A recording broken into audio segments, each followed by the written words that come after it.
बहू के बाद फिर तुम सब लोग झूठ बोल रहे हो कि लड़की का बलात्कार हुआ ही नहीं।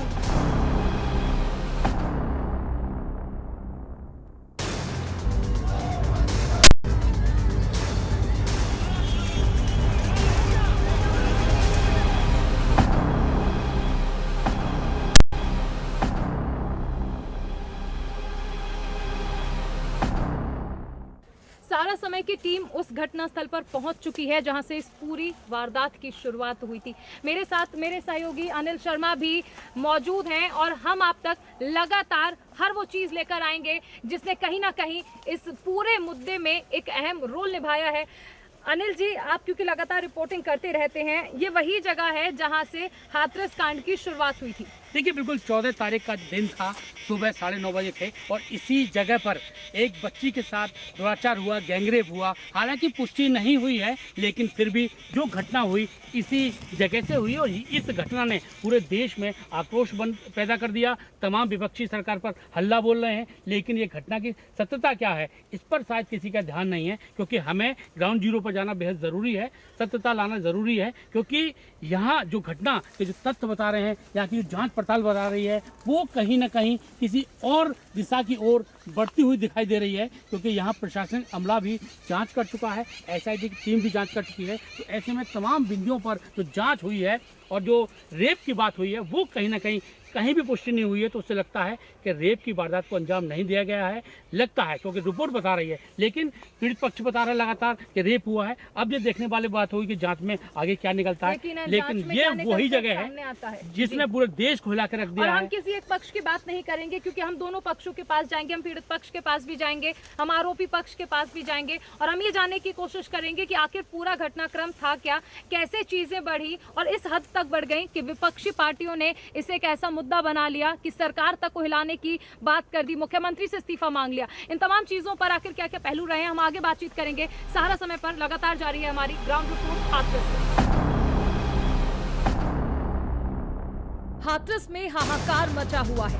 19 साल की युवती ने दम तोड़ा तो दिल्ली से लेकर हाथरस की सड़कों पर सिर्फ और सिर्फ इंसाफ की ऐसी आग निकली कि बस अब लगा कि दूसरी निर्भया को इंसाफ मिलने वाला है। 29 सितंबर को 19 साल की पीड़िता दुनिया से रुखसत हो गई, लेकिन आज तक बवाल मचा हुआ है और बवाल यही कि रेप हुआ या नहीं हुआ। और खुद इसकी जानकारी प्रदेश के ADG law and order Prashant Kumar ने दी।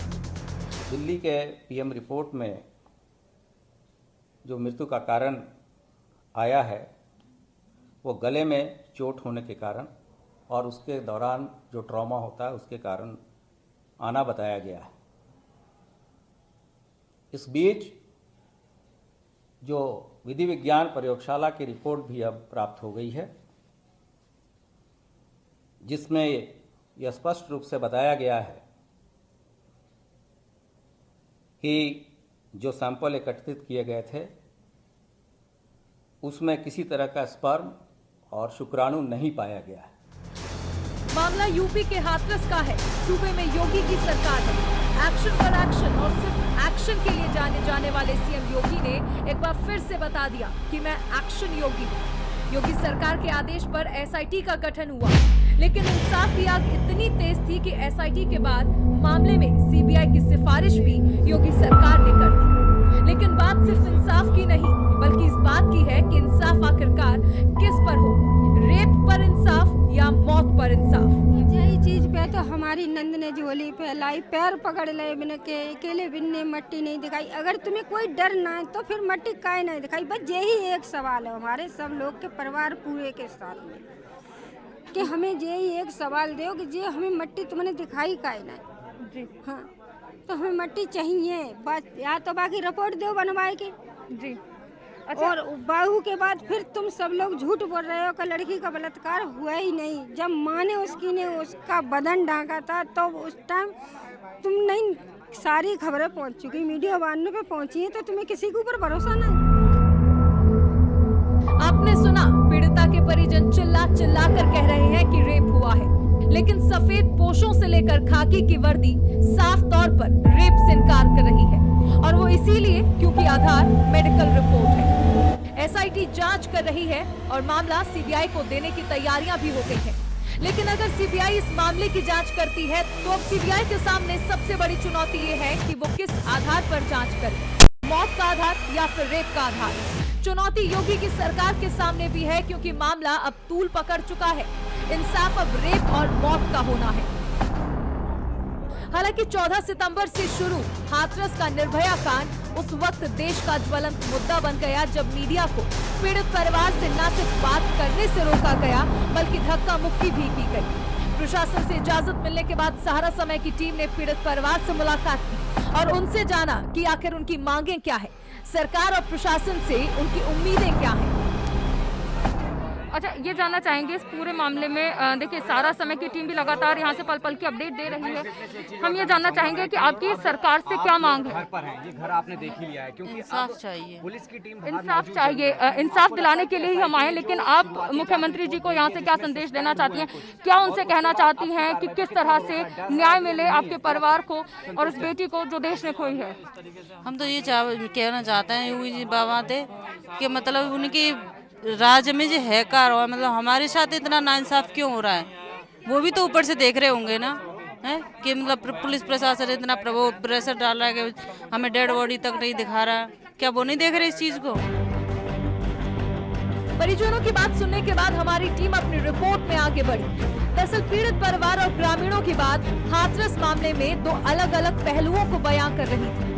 ग्रामीणों ने जो कुछ भी कहा उसने हमें और हमारी टीम को भी अचंभे में डाल दिया। इसीलिए हमारी टीम उस जगह पर भी पहुंची जहां पीड़िता का अंतिम संस्कार किया गया। इस कहानी में हम जैसे जैसे आगे बढ़ रहे हैं, ये मान लीजिए कि कुछ नए नए खुलासे होते जा रहे हैं। हम उस जगह पर हैं जहां पर पीड़िता को जलाया गया था। आप देख सकते हैं यहाँ पर साइड में पेट्रोल की कैन भी है, क्योंकि परिवार वालों ने कहा था कि पुलिस प्रशासन ने कैन से यानी पेट्रोल डालकर जो पीड़िता है उसे जलाया था।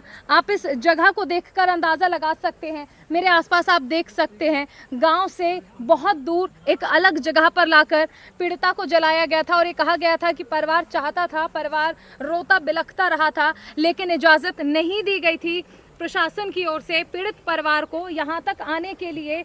और आप देख सकते हैं कि ये वही जगह है। देखिए यहाँ पर सबूत जलाए गए, पीड़िता को जलाया गया, या फिर आखिर क्या था कि इस जगह पर आने से प्रशासन ने पीड़ित परिवार को, गांव वालों को रोका था? ये तमाम सवाल जो है वो इस जगह पर आने के बाद उठने लगे थे।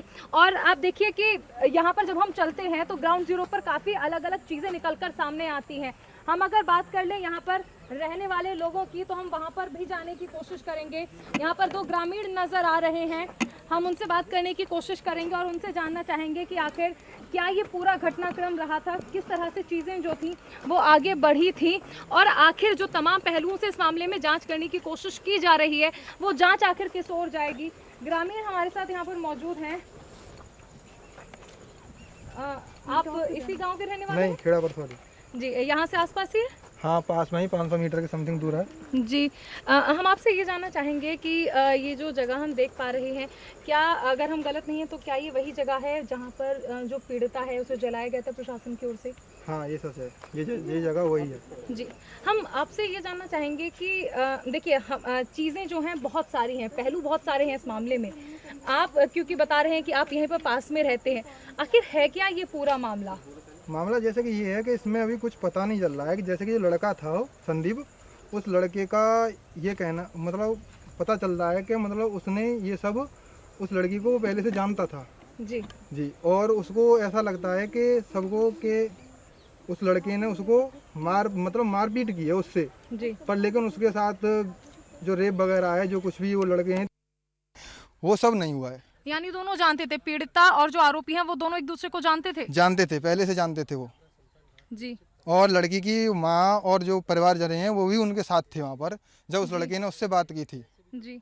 अच्छा, ये जो सामने आ रही हैं चीज़ें कि उसका जो पीड़िता है उसके साथ दुराचार किया गया, सामूहिक तौर पर दुराचार किया गया और उसके बाद उसे वहाँ पर छोड़कर फेंक दिया गया। उसके बाद उनकी माँ और जो उनके भाई हैं वो सबसे पहले वहाँ पर पहुँचते हैं और बताते हैं कि ऐसा ऐसा हुआ है, यानी फिर जो घटनाक्रम है वो शुरू हो जाता है। इस बात में आपको कितनी सच्चाई लगती है, क्योंकि आप इस गाँव के रहने वाले हैं, यहाँ के आसपास के रहने वाले हैं, आपको अभी तक बाकी जो ग्रामीण हैं उनसे बातचीत आपकी हुई हो, आखिर क्या लगता है, आपको ज़्यादा पता होगा इस बारे में? नहीं, संदीप का तो जो मामला था वो कहीं तक तो उससे लड़की से जो संपर्क था वो तो ठीक है, उसने उसके पास आया था।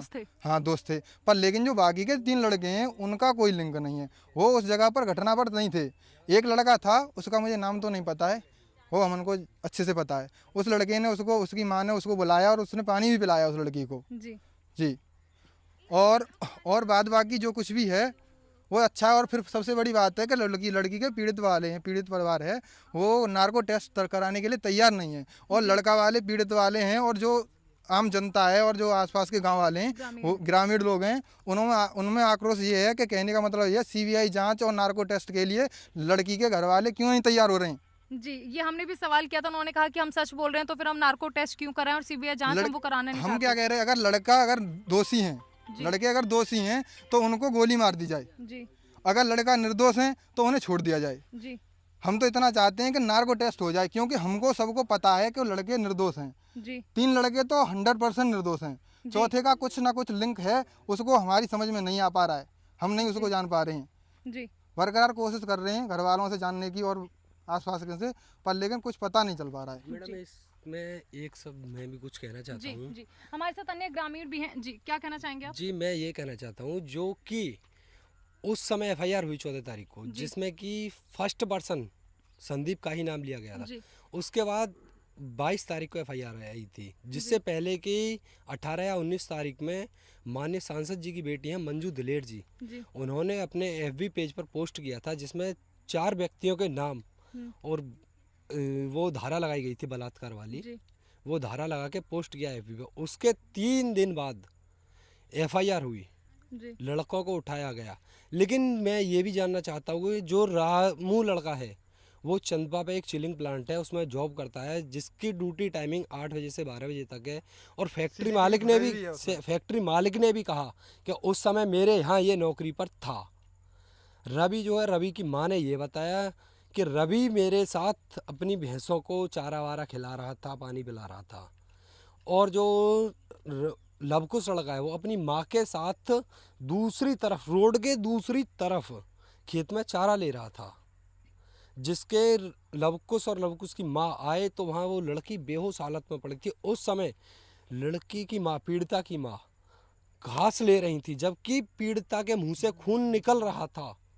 पीड़िता की माँ घास ले रही थी, उस टाइम भी घास काट रही थी। तो लवकुश की माँ ने बोला कि तेरी लड़की को क्या हुआ है, कि कुछ नहीं चाची, खून निकल रहा है इसके मुंह से। अगर किसी बच्चे की उंगली भी कट जाए तो उसकी माँ उसे तुरंत देखती है। तो लड़की की माँ ने वह देखा, देखने के बाद में आई तो एक और लड़का था वहाँ कोई गांव का, वो लड़की के भाई को बुलाने गया, जो चारा ले गया था वहाँ से पहले, उसे बुलाने के लिए गया तो वो आधे घंटे तक घर से नहीं निकला, निकलता अंदर चला जाता, निकलता अंदर चला जाता। लेकिन मैं ये जानता हूँ कि अगर किसी को ये पता लगे कि तुम्हारी बहन बेहोश हालत में वहाँ पड़ी है, तो क्या वो आधा घंटा लगाएगा घर से निकलने से? नहीं लगाएगा ना। तो आधा घंटा लगाया उसने।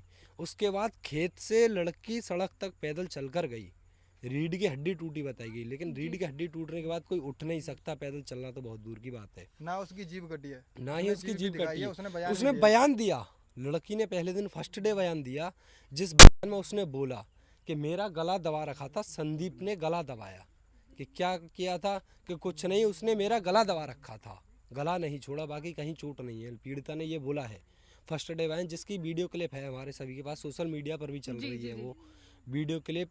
और उसमें ये जो 3 लड़के हैं, जिसमें कि 16 तारीख से और 20 तारीख तक रामू को पिताजी को थाने में रखा गया।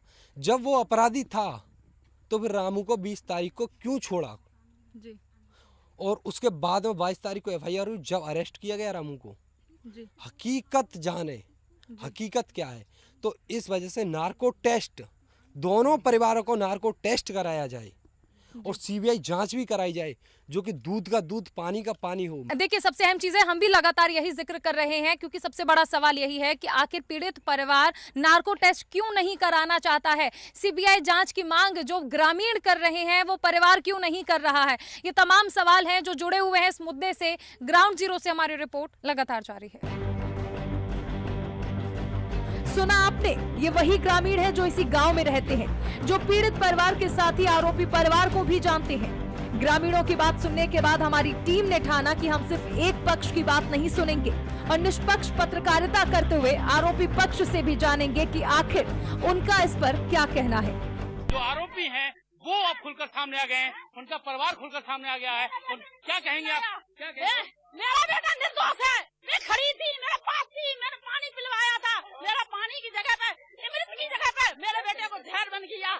उसकी माँ ने, भाई ने मारा है, किसी ने नहीं मारा, उसे पैसों के लालच में मारा है उसने। मुझे पैसे मिल रहे, 20 पैसों के लालच में मारा है। मुझे न्याय चाहिए, मुझे मेरे बेटे को फांसी मिल गई, मेरे बच्चों को फांसी जा रही, उसके बच्चों को फांसी लगनी चाहिए, फांसी लगना चाहिए उसे, तो लौटते ही रहे। पहले भी झगड़ा हुआ था, पहली बात। अरे मुझसे कुछ झगड़ा नहीं हुआ था, अब तो मेरा झगड़ा बना दो, चाहे कुछ भी बना दो, कुछ ही झगड़ा नहीं हुआ है मुझसे।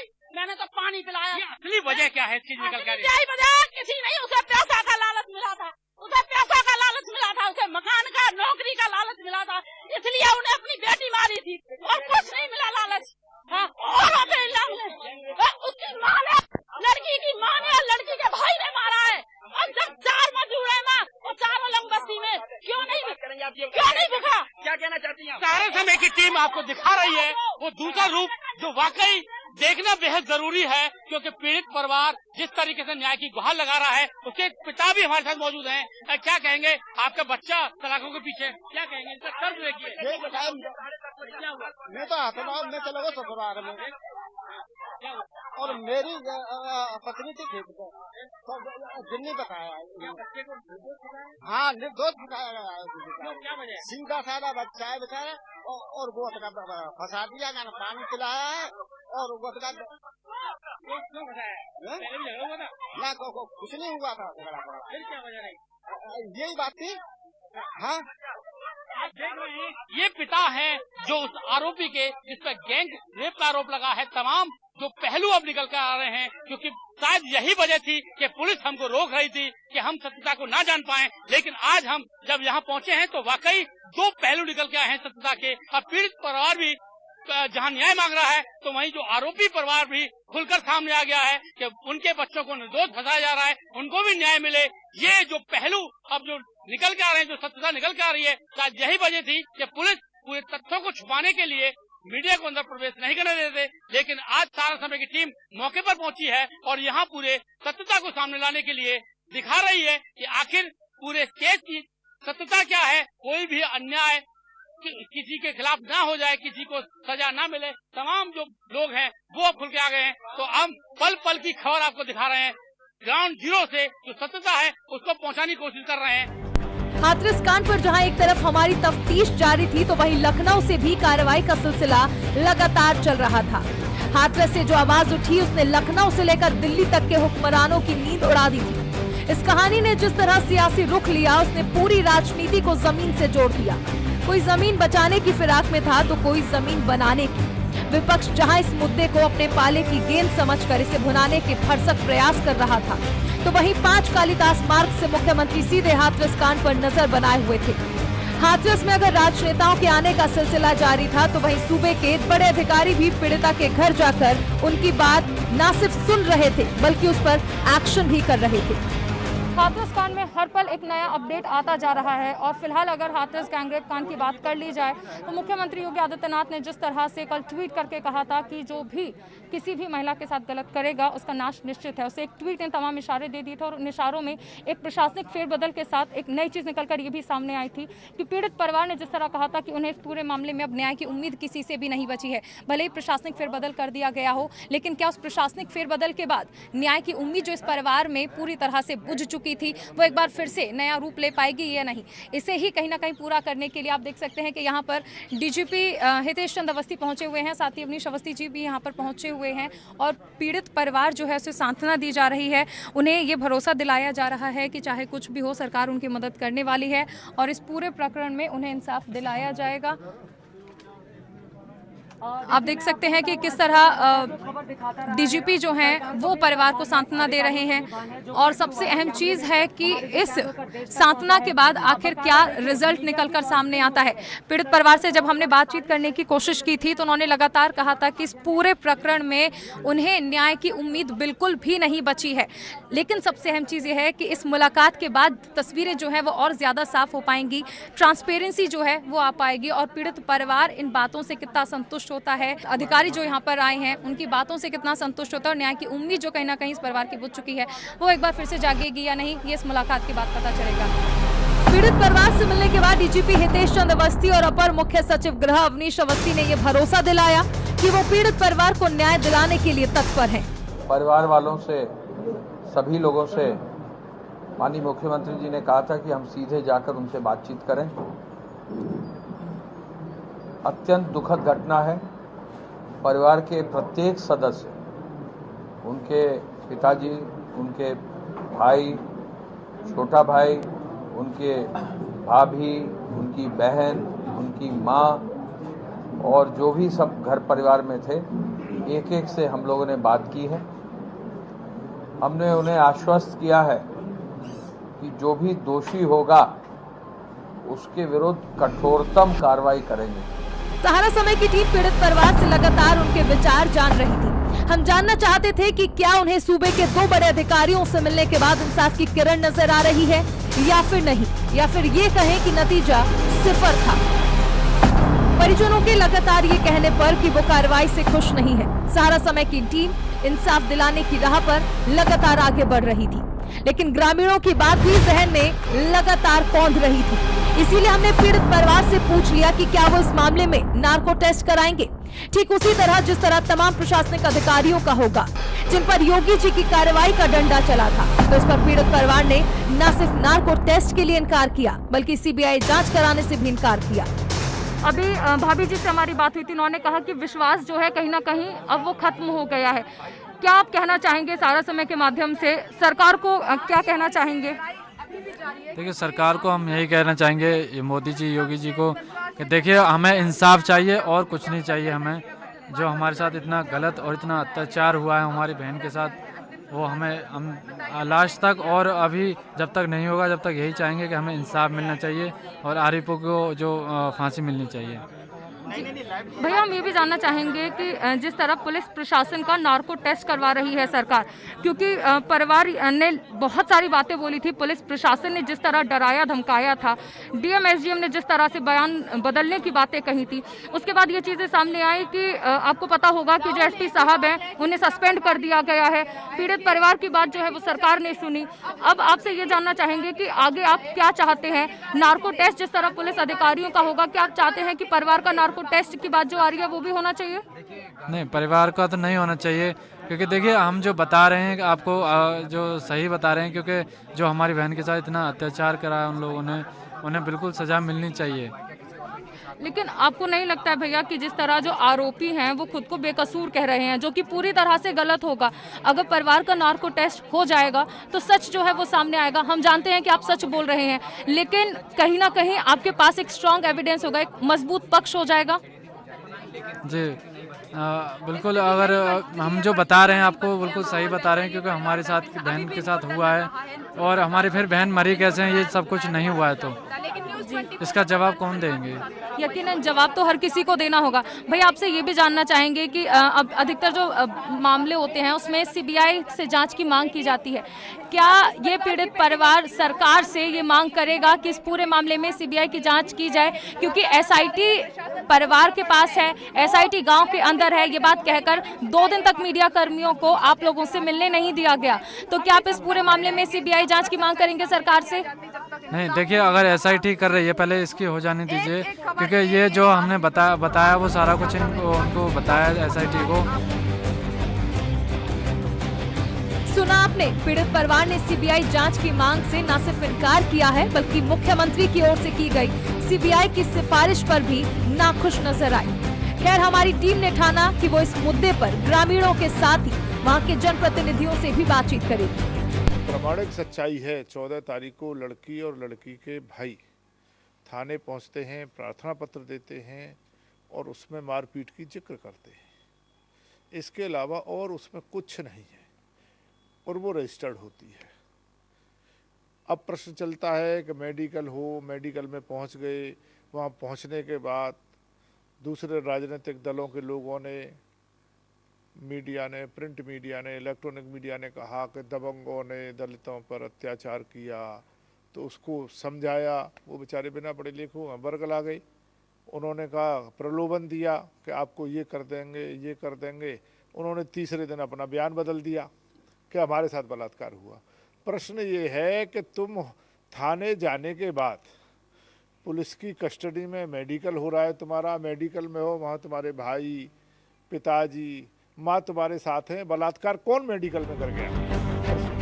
बलात्कार तो मेडिकल में कौन कर गया? इस मामले में जितनी गहरी हमारी तफ्तीश हो रही थी, ये हमें उस समुद्र की तरह लग रही थी जिसे किनारे से जितना आगे जाओ वो उतना ही गहरा और खारा होता जाता है। आखिर ऐसा क्यों था कि पीड़ित परिवार के बयान से अलग थे पूरे गांव, जनप्रतिनिधि और प्रशासनिक अधिकारियों के बयान? इसीलिए हमने ठाना कि हम इसकी और तह तक जाएंगे। शुरुआत पीड़ित परिवार की उसी तहरीर से करेंगे जो उन्होंने प्राथमिक सूचना के तहत थाना चंदपा में दी थी। इस तहरीर को पढ़कर हमें ग्रामीणों की बात समझ आने लगी। आखिर क्यों पूरे गांव के बयान और एक तरफ पीड़ित परिवार के बयान अलग थे। मामले की शुरुआत अगर उन खेतों से होती है जहां रेप और हत्या का प्रयास का दावा किया जाता है, तो दूसरी तरफ परिवार की ओर से दी गई तहरीर और उनके बयान दोनों ही अलग कहानी बयां कर रहे थे। इस तहरीर को अगर आप गौर से देखेंगे तो इसमें गैंगरेप का जिक्र कहीं नहीं किया गया, जिक्र सिर्फ हत्या के प्रयास का किया गया। हालांकि कैमरे पर लगातार पीड़ित परिवार सामूहिक बलात्कार का आरोप लगाते हुए इंसाफ की मांग करता नजर आता है। पेपर वर्क के दौरान हमने हर उस कागज पर नजर डाली जो इस मामले से जुड़े हुए थे। पीड़ित परिवार की तहरीर, पुलिस की ओर से दर्ज की गई एफआईआर, फॉरेंसिक रिपोर्ट के साथ साथ पीड़िता की मेडिकल रिपोर्ट में भी सिर्फ हत्या के प्रयास का जिक्र था।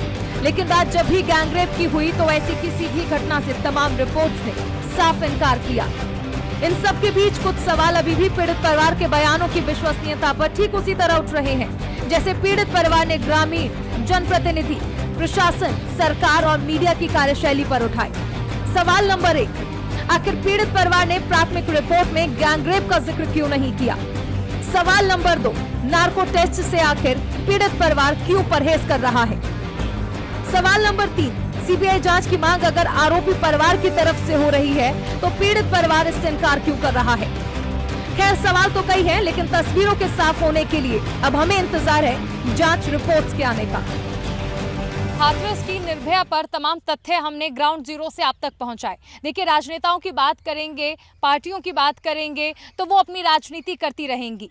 हमने आपको ये भी दिखाया कि जो पूरा गांव है वो किस तरह से ये डिमांड कर रहा है कि अगर नार्को टेस्ट प्रशासन का हो रहा है तो ग्रामीणों ने ये मांग की है कि पीड़ित परिवार का भी नार्को टेस्ट होना चाहिए। और इस पूरे मामले में सीबीआई जांच की मांग ग्रामीणों ने की है और उन्होंने कहा है कि इस मामले में जो भी तथ्य होंगे वो बेहतर सामने आ पाएंगे। वहीं आरोपी पक्ष की अगर बात कर लें तो वो तमाम आरोपों को पूरी तरह से निराधार बता रहे हैं। उन्होंने सीधे तौर पर कहा है कि अब हमें अगर भरोसा है तो वो कानून व्यवस्था पर ही है। मेरे सहयोगी अनिल भी हैं। अनिल, क्या कहना चाहेंगे अब इस जांच में आखिर क्या बचा है? हमने तमाम तथ्य अपने दर्शकों को दिखा दिए हैं कि पीड़ित परिवार का क्या कहना है, आरोपी परिवार का क्या कहना है और ग्रामीणों का क्या कहना है। देखिए, बिल्कुल चारुल, जिस तरीके से जो जांच है वो अब बहुत अहम रखती है, अहम पार्ट है, क्योंकि जांच के बाद स्पष्ट हो जाएगा कि आखिर सत्यता क्या है। भले ही कोई मीडिया कुछ भी दिखाता रहे, लेकिन सबसे बड़ा जांच है और जांच के बाद खुलकर सामने आ जाएगा। नार्को टेस्ट सबसे अहम पार्ट है जो सरकार चाह रही है और सरकार कराने जा रही है। तो नार्को टेस्ट के बाद साफ तौर पर दिख जाएगा कि कहीं ना कहीं जो सत्यता है सामने आई है। भले ही कोई भी तस्वीर कितनी भी कोई दिखाए, लेकिन सच बात नार्को टेस्ट के बाद आ जाएगी, जो अब ग्रामीण यहाँ आवाज़ बनकर उठा रहे हैं कि नार्को टेस्ट बहुत ज़रूरी है, वही एक साधन है जिसकी वजह से पूरा ये खुलासा होगा। यानी अब जांच पर ही सब कुछ बचा है। बिल्कुल, ये जांच पर निर्भर करता है और जांच के बाद पूरा साफ हो जाएगा कि वाकई जो सत्यता है और जो लोग हैं क्या चाहते हैं वो जांच के बाद ही स्पष्ट हो पाएगा। जी चलिए, तो ये थी सारा समय की ग्राउंड रिपोर्ट हाथरस से। मेरे सहयोगी अनिल शर्मा के साथ, हाथरस से कैमरामैन तारा शर्मा के साथ मैं चारुल शर्मा।